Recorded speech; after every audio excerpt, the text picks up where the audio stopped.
फायदा इचलकरंजीला निश्चित होईल, म्हणून रेल्वे ही आलीच पाहिजे अशी आमची भूमिका आहे. म्हणून आम्ही आता 1 दिवसाचं धरणे आंदोलन केलंय.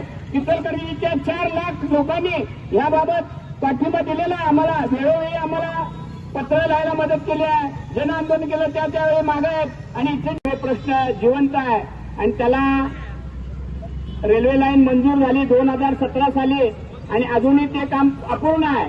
तर ती मागणी पूर्ण होण्यासाठी आपण इचलकरंजीकरांना आम्हाला पाठिंबा द्यावा इथं आणि आपलं मनोगत व्यक्त करावं किंवा इथं अभिप्राय नोंद करावा ही इचलकरंजीच्या नागरिकांना नम्र विनंती आहे.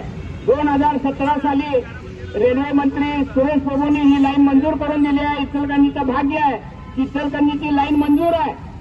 2-3 वेळा टोकन अमाऊंट दिलेली गेली आहे. परत 15,000 पत्र इथून आपण मंत्रालयाला पाठवून ही रेल्वेसाठी जागृती केलेली आहे आणि टोकन मंजूर आहे अमाऊंट आणि फक्त 200 कोटीचा प्रोजेक्ट आहे.